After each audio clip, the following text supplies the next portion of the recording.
So the U.S. has submitted a new proposal for a Gaza ceasefire and hostage deal overnight, and it's got Hamas jumping for joy. Hamas posted that they have reached an agreement with the U.S. and are waiting for Israel to respond and accept. The plan calls for Hamas to release 10 live hostages and 18 bodies in 2 batches within the first week of the 60-day truce.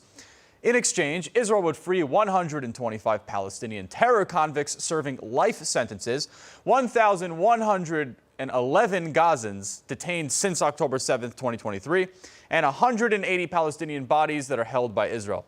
The deal includes increased humanitarian aid to Gaza, with the UN taking over distribution, not the new GHF, and an IDF withdrawal from recently captured areas, including the Morag corridor. Crucially, Israel retains the option to resume fighting if negotiations for a permanent ceasefire fail within 60 days.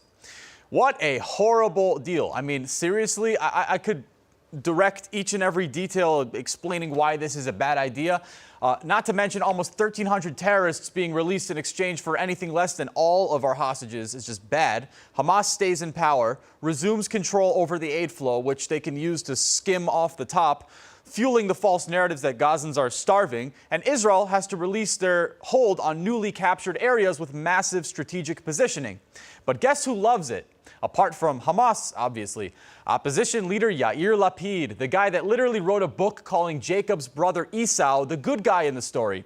He urged Prime Minister Benjamin Netanyahu to accept it immediately and promising political support to counter the far-right coalition members who might oppose it, like Finance Minister Bezalel Smotrich and Settlements Minister Orit Stak. They reject it outright, arguing that it gives Hamas a lifeline when the group is weakened. Smotrich told Radio 103 FM that Hamas is struggling, especially after Israel's new aid distribution system, which cut them off from all their civilians. Strzok posted on X that Israel must not fold now. Hostage families are divided on the matter. Shimon Or, uncle of captive Avinatan Or, called the deal cruel and immoral, insisting on Hamas's total surrender. Yael Adar, mother of abductee Tamir Adar, wants a comprehensive deal to free all 58 hostages, not partial releases like we see now. Hamas claims that it reached a general framework for a permanent truce, but Israeli officials dismiss this as propaganda. The U.S. envoy Steve Witkoff expressed optimism, saying that he has very good feelings about a deal.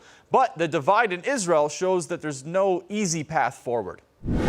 So Israel's defense ministry confirmed that the ministers approved the establishment of 22 new Judea and Samaria settlements, a mixture of new communities and legalized outposts. The ministry called it a historic decision to strengthen the strategic grip on Judea and Samaria, explicitly aiming to prevent a Palestinian state. Defense Minister Israel Katz framed it as a response to Palestinian terror, while Bezalel Smotrich, minister in the defense ministry, described the settlements as a defensive shield for Israel. The move follows a security cabinet decision initially kept secret to expand Israel's presence in that particular region. Arab foreign ministers from Saudi Arabia, Jordan, Egypt, Qatar, Bahrain, and Oman are set to meet Palestinian Authority President Mahmoud Abbas in Ramallah on Sunday to prepare for a U.S. conference next month pushing a 2-state solution. Israel's approval was needed for these ministers to visit Judea and Samaria. Internationally, the decision faces backlash. Ireland's cabinet passed a trade ban on West Bank settlements, and the EU is hardening its stance on Israel's Gaza operations. The UAE's issued a rare warning after summoning Israel's envoy over a provocative Jerusalem flag march, signaling broader regional discontent with other things that are happening within Israel's borders. These settlements could very much escalate tensions, both locally and globally, as Israel asserts its control. I personally am very happy to see Israel finally speaking the truth, that this land is ours, because God said so. End of story. Remember Lebanon? Well, apart from being awfully quiet lately, Lebanon's army is dismantling Hezbollah's infrastructure in southern Lebanon much faster than anticipated, according to the Wall Street Journal. With Israeli intelligence provided through the U.S., the army has cleared most of Hezbollah's posts and weapons stockpiles near the Israeli border, fulfilling still only parts of last year's ceasefire agreement. Lebanese Prime Minister Nawaf Salam says that the government has achieved 80% of its disarmament goals, emphasizing that the state must have a monopoly on arms to avoid civil war. An IDF official praised the Lebanese army's effectiveness, noting that it's way more effective than expected, and expressing hopes that this continues. The progress follows Israel's revelation that it used a laser-based interception system to down dozens of Hezbollah drones last year, showcasing its new technological edge. However, challenges remain. Lebanon must fully disarm the Iran-backed terror group and establish control across the entire country. Israel and Syria are also holding meetings face-to-face at the border to reduce tensions between them. A new Middle East is being formed as we watched, with peace not looking so impossible. I mean, these Islamic armies take one look at Gaza, Lebanon, Yemen, and go, yeah, we don't really want a war with Israel. Hezbollah did win most of the vote in southern Lebanon, so sustaining this will be very tricky for the Lebanese army. We wish them luck. Israeli actress Gadot faced 2 anti-Semitic incidents targeting her support for Israel. In London, 5 pro-Palestinian protesters were arrested for trying to disrupt the filming of her new thriller, The Runner, in Westminster.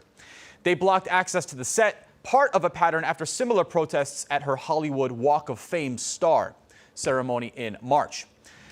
London police said that 2 arrests were for prior protests and 3 were for actions that took place that day. Superintendent Neil Holyoke stated that criminal disruption will not be tolerated. In Los Angeles, Gal Gadot's Hollywood star was vandalized with anti-Israel messages. Vandals called her a baby killer, altered her last name to Greenstein to mock her Jewish roots, and attached a sticker claiming that Israeli snipers target children. Israelis in LA quickly worked to remove the graffiti. Gadot, known for Wonder Woman, has been very vocal about supporting Israel since the Gaza war began, making her a brutal target for anti-Israel groups. Listen, I am no fan of Gal Gadot's acting skills. I have no idea how she made it to Hollywood, let alone the Walk of Fame. But that's not what they're protesting here. They're harassing her because she's Jewish, and that will not be tolerated. The Gaza Humanitarian Fund, GHF, the newly formed U.S. and Israel-backed aid group, denied reports of deaths and mass injuries at its Gaza distribution sites, stating that only 2 people have been injured since operations began 3 days ago. One injury was due to dehydration, and the other from crowd-related harm, likely a stampede or something like that. Both were treated on-site, as per a GHF statement. Articles went wild, stating that 14 were shot dead in Gaza, or something to that effect, failing to mention the part that it was Hamas who did the shooting. Or it just simply didn't happen. We're not really sure. GHF accuses Hamas and others of spreading false reports and rumors to undermine it, including the claim that GHF halted operations due to gunfire at a site on Wednesday. Hamas has falsely alleged that it was Israel who killed 14 civilians during a raid on a Gaza warehouse, a narrative that was very quickly picked up and amplified by many news outlets, if we can call them news outlets. Oh, and the warehouse, it was full of UN aid owned by Hamas, kept from the people of Gaza while Hamas tries to claim that they are starving. GHF urges journalists to verify sources, saying that Hamas is orchestrating a smear campaign in order to discredit the organization. This is clear also from the proposed ceasefire plan that Hamas so badly desires, as it would put the aid distribution back in Hamas's hands. If you've been paying close attention, we can clearly see that a major ramp up in propaganda has happened in the last few weeks. The closer Hamas gets to total destruction, the more propaganda we see in support of them. Sad little resistance fighters just praying for peace. Why do we never see videos of Israel killing anyone? Never. Why do we only see aftermath? For the last 600 days, all we see is after photos. It's proof that this stuff is not what it appears to be. Propaganda, however, cannot win the war, so there's no reason to be scared by it at all, and all the hatred. Israel keeps pushing on, and we will keep pushing people to speak the truth and call it what it is. For JFE.com, this has been Overnight Israel. We will catch you next time.